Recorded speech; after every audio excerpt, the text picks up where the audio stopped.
Mas pinalakas ang ugnayan ng Pilipinas at India.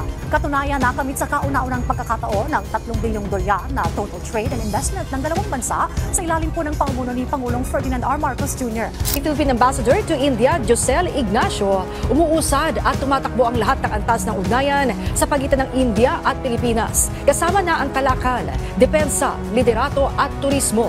Mas pinadali na rin ang pagbiyahe sa pagitan ng dalawang bansa dahil sa electronic visa para sa taong 2025. Ito pong huling 2 taon, lalo pong napag-iting at napag-ibaya yan sa ilalim po ni Pangulong Marcos at ni Prime Minister Narendra Modi. Sa unang pagkakataon, tumawid po tayo ng 3 bilyong dolyar na halaga ng kalakal. Total po yan.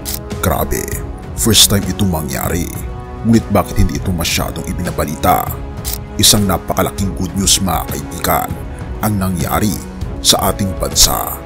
At isa na nga itong bagong umaga para sa kasaysayan ng Pilipinas. Halika, atin itong pag-usapan mga kaibigan.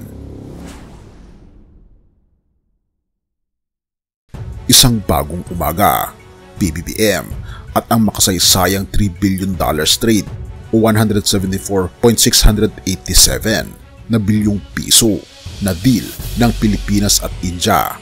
At bakit hindi ito masyadong nababalita? Alam mo ba ang nangyari? Kapag usapang ekonomiya ang pag-uusapan, madalas nating maririnig ang mga pangakong hindi natutupad, ang mga negosasyong napako o ang mga balitang tila paulit-ulit na lang. Pero sa ilalim ng administrasyon ni Pangulong Bongbong Marcos, isang makasaysayang tagumpay ang tahimik na pumutok, isang balitang tila sadyang hindi binibigyang pansin ng malalaking news outlets. Bakit nga ba? Bakit tila Malacanang lang ang nagbubunyag ng ganitong klaseng napakagandang balita? Isang tanong na dapat nating bigyang pansin. 3 bilyong dolyar o 174.687 bilyong piso? Totoo ba ito? Ayon kay Philippine Ambassador to India, Josel Ignacio, sa unang pagkakataon sa kasaysayan ng Pilipinas, tumawid tayo sa makasaysayang 3 bilyong dolyar na total trade value sa pagitan ng Pilipinas at India. Oo, 3 bilyong dolyar. Isang milestone na hindi basta-basta nararating, pero nasa katuparan sa ilalim ng liderato ni Pangulong Bongbong Marcos. Mula sa pinalakas na kalakalan, depensa at turismo, unti-unting umuusad ang relasyon ng dalawang bansa. Pero ano ang kakaiba sa kwentong ito? Ang hindi mo alam, bakit espesyal ito? Ayon kay Ambassador Ignacio, ang Pilipinas lamang sa buong mundo ang pinagkakatiwalaan ng Indian Embassy na mag-issue ng electronic visa. Isa itong hakbang na hindi lamang nagpapadali ng paglalakbay, kundi nagpapalakas ng turismo sa Pilipinas. Sa datos ng 2022, nakapagtala tayo ng 41,292 na Indian tourist, katumbas ng 24% ng kabuuang Indian tourist arrivals. Hindi lang iyon, pero may plan pa ang embahada na ibalik ang direct flights sa pagitan ng Pilipinas at India ngayong taong 2025, isang bagay na hindi natin nagawa sa loob ng mahigit isang dekada. Bakit hindi ito binabalita? Isipin mo ito, isang makasaysayang 3 bilyong dolyar na trade deal o mahigit 170 bilyong piso na trade deal kasama ng electronic visa na nagpapalakas sa turismo at direct flights na magpapadali ng kalakalan at pamumuhunan. Pero bakit tila walang malaking media outlet ang nagbibigay liwanag sa tagumpay na ito? May dalawang posibilidad. Una, masyadong abala ang media sa mga kontrobersiya, o pangalawa, hindi nila nakita ang bigat ng tagumpay na ito. Pero ang totoo, ito ay patunay ng isang matahimik ngunit mabisang liderato ng ating Pangulo, isang uri ng pamamahala na hindi kailangang magyabang pero gumagawa ng konkretong pagbabago. Ano ang dapat mo pang malaman? Sa ilalim ng administrasyong PBBM, unti-unting napapalakas ang relasyon ng Pilipinas sa ibang bansa. Ang 3 bilyong dolyar na trade deal ay hindi lamang numero. Ito ay simbolo ng isang mas maliwanag na kinabukasan para sa ating ekonomiya, turismo at global na relasyon.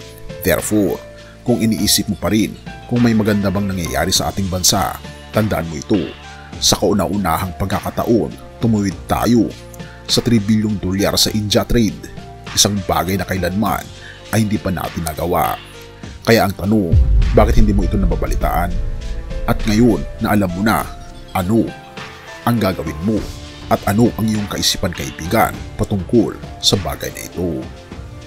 Santiago 3 verse 18, ang matuwid ay nagtatanim ng mabuting binhi ng kapayapaan at aanihin nila ang bunga ng kanilang pagsisikap. Sa kontekstong ito, ang tagumpay ng $3 bilyong na trade deal sa pagitan ng Pilipinas at India ay isang halimbawa ng bunga ng mabuting pamumuno at ugnayan. Ang pagsisikap ng administrasyon ni Pangulong Bongbong Marcos ay nagbubunga ng pag-unlad hindi lamang para sa kalakalan, kundi para rin sa turismo at relasyon sa ibang bansa. Tulad ng binhi ng kapayapaan na itinatanim, tayo rin ay tinatawagan na magpunla ng mabubuting gawa upang makapag-ani ng tagumpay, kapayapaan at kasaganaan sa ating bayan. Purihin ang ating Panginoon Diyos at tayo manalangin. Ama naming Diyos na makapangyarihan sa lahat, salamat po sa tagumpay na ipinagkakaloob ninyo sa aming bayan sa ilalim ng liderato ni Pangulong Bongbong Marcos sa tagumpay ng $3 bilyong na trade deal sa pagitan ng Pilipinas at India. Nakita namin ang iyong kamay na gumagabay sa amin patungo sa pag-unlad. Dinadalangin namin na patuloy ninyong palakasin ang aming mga pinuno upang magampanan nila ang kanilang tungkulin ng may karunungan at integridad. O aming Panginoon Diyos, basbasan niyo po ang lahat ng nakakarinig at nakakanood ng balitang ito. Naway magbigay ito ng pag-asa at inspirasyon sa kanila na makita ang kabutihan sa gitna ng mga hamon. Bigyan niyo rin kami ng puso mapagkumbaba at maabilidad na magtanim ng kabutihan at magtrabaho ng tapat para sa ikabubuti ng aming bayan. Gabayan niyo po ang aming bansa na patuloy na magbunga ng kapayapaan, kasaganaan at pagkakaisa. Salamat po Panginoong Diyos sa patuloy na pag-aalaga sa amin at patnubayan po kami at patawarin po kami sa lahat ng aming pagkukulang at pagkakasala o aming Panginoong Diyos. Sapagkat ito ang aming samot hiling sa matamis na pangalan ng aming Panginoon Jesus. Amen.